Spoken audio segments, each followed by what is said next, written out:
Hola, yo les voy a hablar acerca del derecho y la lógica y la relación que hay entre ambos. En principio, para entender el tema y poder explicárselos, hay que definir estos dos conceptos. Sabemos que estos dos conceptos es muy difícil definirlos y no son exactos, entonces vamos a dar unas definiciones sencillas y entendibles de ambos. Bueno, en principio tenemos que el derecho va a ser el conjunto de normas jurídicas que va a ser creado para regular la condición del hombre y procurar un orden y un bien común. En segundo lugar, tenemos a la lógica. La lógica fue fundada por Aristóteles y esta va a ser una disciplina que se va a encargar del estudio del conjunto de reglas de pensamiento y de la forma de actuar correctas. De esta lógica se va a derivar la lógica formal. La lógica formal va a ser en la que nos vamos a centrar. Esta lógica formal va a ser una lógica formalizada o simbólica.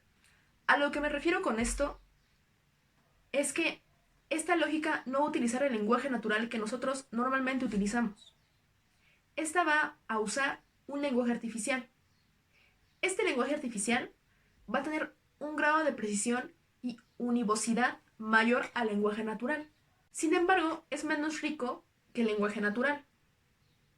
Este se va a representar a través de símbolos y algunos conectores que iremos viendo a lo largo. Bueno, la lógica jurídica se va a entender de dos maneras. Primeramente, se va a entender como una lógica formal aplicada o extendida al campo del derecho. Esta va a ser en la que más vamos a centrar. Y en segundo lugar tenemos a la teoría de la argumentación jurídica, en la cual no vamos a indagar. La lógica se va a expresar a través de silogismos. Un silogismo puede ser entendido como una forma idónea de llegar a una conclusión correcta. El silogismo va a estar integrado por tres elementos, que va a ser una premisa mayor, una premisa menor y una conclusión. Es importante mencionar que el paso de las premisas a la conclusión hacen que el razonamiento sea válido. Esta que les acabo de mencionar es una regla de inferencia denominada modus ponens. Estas reglas van a tener como fin asegurar que si las premisas son verdaderas, la conclusión también lo va a ser. Esa lógica formal o lógica proposicional es en la que nos vamos a centrar. En principio tenemos que esta se va a encargar del estudio de los enunciados. Por enunciado o proposición entendemos, es un segmento lingüístico que tiene un sentido complejo y que este puede ser afirmado como verdadero o falso. En esta lógica proposicional va a haber dos valores. Es una lógica bivalente. Con esto me refiero a que hay solamente dos valores veritativos o de verdad, que es el de verdadero o falso. Aquí es importante mencionar algo sobre la lógica proposicional. Este se va a integrar por dos proposiciones, dos tipos de proposiciones, llamadas atómicas o moleculares, o bien simples o complejas. Las proposiciones atómicas o simples van a ser aquellas que se van a integrar por solamente una aserción. Y las proposiciones moleculares van a ser aquellas que se van a integrar por dos o más aserciones. Para tener una proposición molecular o compleja, vamos a necesitar ciertos conectores. La ciencia los llama nexos functores o juntores. Estos vienen siendo cuatro principalmente, que son la negación, la conjunción, la disyunción y la condición. Estos se representan de este modo. Tenemos que la negación va a ser que una proposición, si es falsa, al negarla se va a convertir en verdadera. Esta se va a representar como un símbolo de resta. Por otro lado, tenemos que la conjunción se va a representar como una V invertida. Esta conjunción va a ser verdadera cuando dos de las proposiciones simples o atómicas sean verdaderas. En caso contrario, va a ser falsa todo. Es decir, si las dos son falsas o si una es falsa y una es verdadera, van a ser falsas. Por otro lado, tenemos la disyunción, que esta va a ser como una V. Así. La disyunción se va a interpretar como un o. Por ejemplo, o hago esto o hago el otro. Y la conjunción se va a expresar como un y. Por ejemplo, tengo que hacer mi tarea y estudiar para el examen. Esta es una conjunción. Con el mismo ejemplo, vamos a aplicar la disyunción. Tengo que hacer mi tarea o el examen. La disyunción te da dos alternativas, mientras que la conjunción te dice que tienes que hacer ambas. ¿Okay?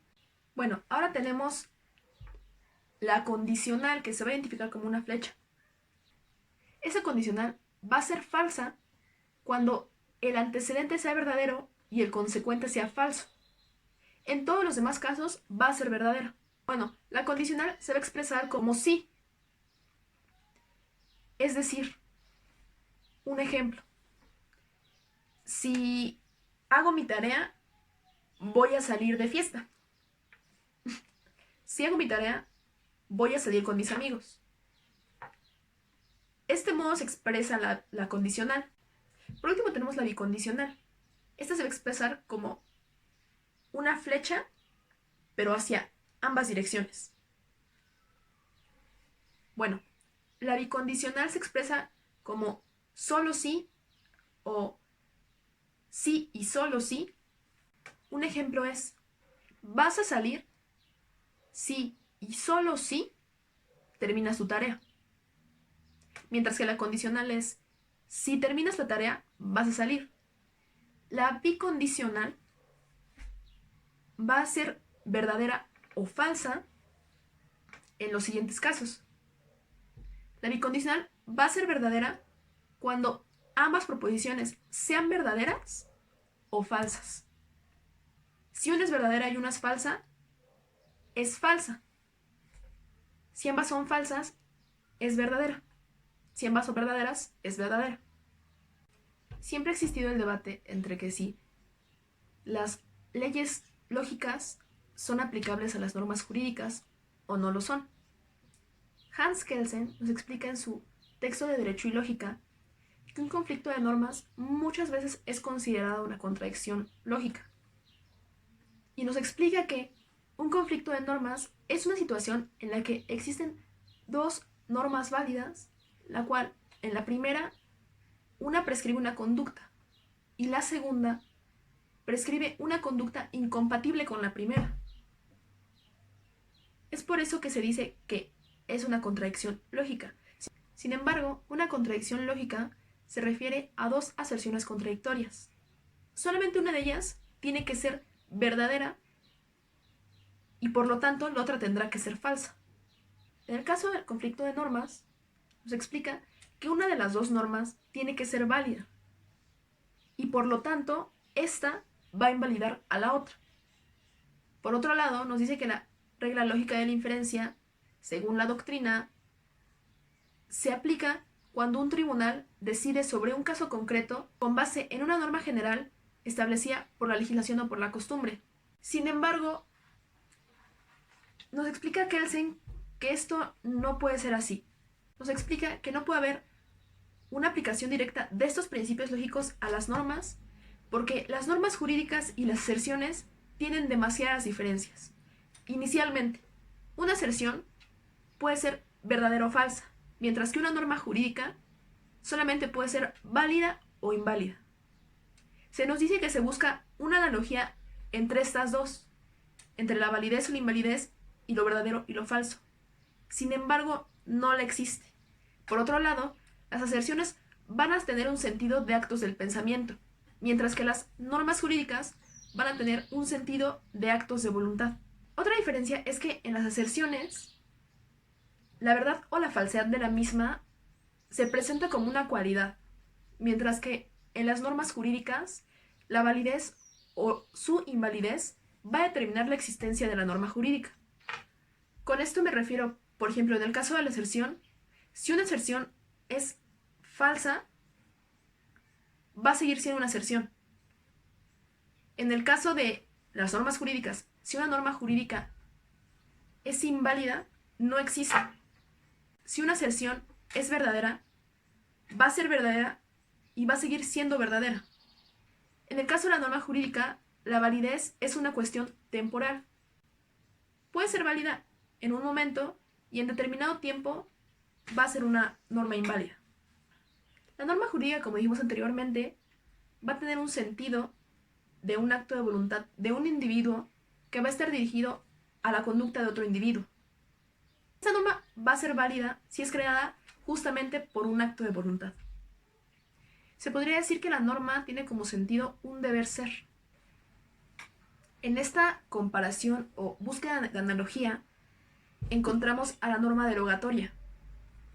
En el caso de las normas jurídicas, este conflicto de normas solamente se puede resolver a través de una norma derogatoria. Esta norma derogatoria va a hacer que solamente una de estas normas sea válida y va a convertir enseguida a la otra en una norma inválida. Esta norma derogatoria también tiene lugar cuando un legislador considera que una norma es innecesaria o indeseable también. En el caso de la contradicción lógica, como lo decíamos al inicio, esta se refiere a dos aserciones contradictorias, como la de Dios existe y Dios no existe. Y como les mencionaba anteriormente, en este caso, una de las dos aserciones va a perder su verdad, no porque la otra aserción la prive de ella. Kelsen nos explica que la razón de esto es porque una es verdadera y una es falsa, y siempre lo ha sido. La que es verdadera siempre ha sido verdadera y la que es falsa siempre ha sido falsa. Sin embargo, la gran diferencia con la norma jurídica es que si una se determina verdadera y la otra falsa, ambas siguen existiendo. Y en el caso del conflicto de normas, no es así. Cuando una se considera válida, esta mantiene su existencia, y cuando una se considera inválida, esta pierde su existencia, deja de existir. Por esto que nos explica Kelsen que el conflicto de normas y las contradicciones lógicas nunca van a ser iguales, siempre van a ser diferentes. En principio, porque una aserción es demasiado distinta a una norma jurídica. Por lo tanto, nos dice que la ley de no contradicción no es aplicada a las normas jurídicas, ni directa, ni indirectamente, ni por analogía, porque no se puede encontrar una analogía entre lo verdadero y lo falso y entre lo válido y lo inválido. De igual manera nos explica que el hecho de que la ley lógica de no contradicción no se pueda aplicar al campo de derecho, eso no significa que ninguna otra ley lógica pueda ser aplicada al mismo. Es decir, esto no significa que el derecho esté fuera del campo de la lógica. Otra diferencia que es importante resaltar entre las aserciones o los enunciados es que los enunciados son oraciones del ser y las normas jurídicas son oraciones del deber ser. La lógica proposicional siempre se va a centrar o siempre va a estudiar los enunciados, no las normas. Sin embargo, es importante mencionar que se deben separar lo que es una norma de los enunciados que hablan sobre una norma. Klug trata de encontrar una analogía entre el cálculo proposicional o lógica proposicional y la lógica de las normas o cálculo de las normas. Así como comentaba Kelsen, él intenta buscar una analogía entre la validez y la invalidez y la verdad y la falsedad. Klug nos dice que el cálculo proposicional bivalente puede ser interpretado por el cálculo de las normas. Nos dice que lo que se necesita es buscar valores diferentes a los de verdad y falsedad, que en este caso serían los de validez o invalidez.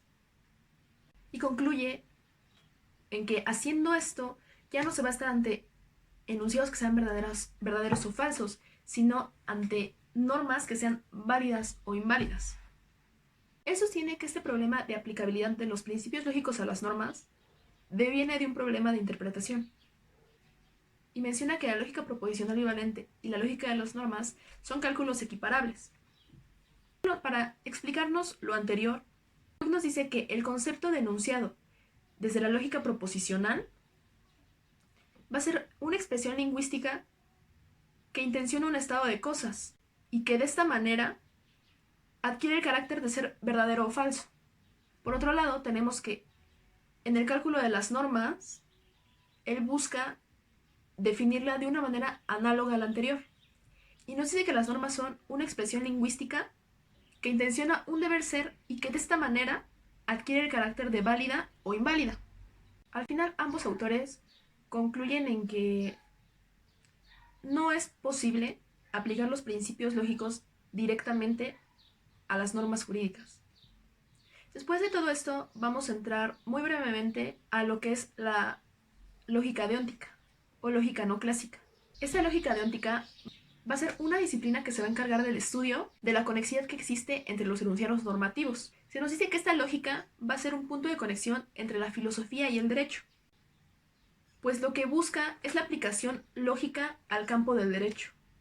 Esta lógica deóntica va a definir lo que es una norma y lo que es un enunciado normativo.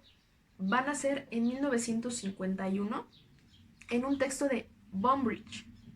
Es muy importante mencionar que estuvimos estudiando lo que es la lógica proposicional porque de esta es de donde nace la lógica deóntica. Es como su base. Esta lógica deóntica se va a tratar de una lógica formal modal. El fin de esta lógica va a ser explicar las relaciones válidas inferenciales que se van a dar entre enunciados normativos. Esta lógica deóntica va a utilizar tres operadores básicos: la prohibición, la permisión y la obligación, las cuales se representan de este modo. Estos tres operadores van a estar referidos a descripciones de conductas. Como sabemos, las normas jurídicas no pueden ser ni verdaderas ni falsas. Entonces, esto hace que haya un problema, porque sin estos valores veritativos no es posible determinar las relaciones inferenciales de tales expresiones. Sin embargo, esto se va a superar con los enunciados normativos. Es decir, se tiene que convertir la norma en un enunciado normativo, pues estos enunciados normativos van a ser verdaderos o falsos si existe la norma a la que se refiere el enunciado.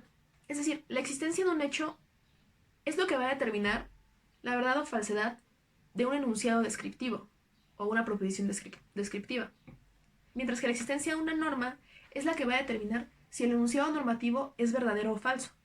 Es importante identificar el concepto de enunciado normativo. Este va a ser un enunciado acerca de la existencia de las normas. Es importante mencionar que los operadores deónticos son interdefinibles. Pueden ser definidos por el mismo operador, que en este caso sería P, que se traduce como permisión. A continuación, voy a ponerles unas fórmulas en lenguaje artificial que van a ejemplificar lo anterior. En principio tenemos esta, que nos dice que permitir un acto determinado es lo mismo que decir que el acto opuesto no es obligatorio, o que ese mismo acto no está prohibido. En segundo lugar tenemos esta, que nos dice que una determinada conducta esté prohibida es lo mismo que decir que no está permitida, o que la conducta opuesta sea obligatoria. Por último, este, que nos dice que una acción sea obligatoria es semejante a decir que se prohíbe la conducta opuesta o que esta última no está permitida. En esta lógica deóntica van a existir ciertos principios, que van a ser dos: axiomas y los extrasistemáticos. En los axiomas o los intrasistemáticos vamos a encontrar dos principios: el principio de subcontrariedad y el principio de distribución. El principio de subcontrariedad nos dice que no todo puede estar prohibido, que siempre va a haber un mínimo de margen de libertad. Por otro lado, el principio de la distribución de la permisión nos va a decir que la disyunción de dos actos está permitida si y solo si por lo menos uno de los actos disyuntos es permitido. Por otro lado, tenemos los principios extrasistemáticos, en el que encontramos las leyes de Hume, la cual nos determina la prohibición de inferir una proposición normativa de una proposición descriptiva. Por último, tenemos el principio de prohibición, que nos dice que no puede concebirse la permisión sin la prohibición. En cuanto a las leyes deónticas, tenemos 7, las cuales también les voy a poner aquí en lenguaje artificial y yo les voy a hacer un breve comentario en el lenguaje natural. En principio tenemos la ley de contrariedad, que nos dice que un mismo acto no puede ser obligatorio y prohibido al mismo tiempo. En segundo lugar, tenemos las leyes de subalternación. La primera nos dice que lo obligatorio supone lo permitido y se va a simbolizar de este modo.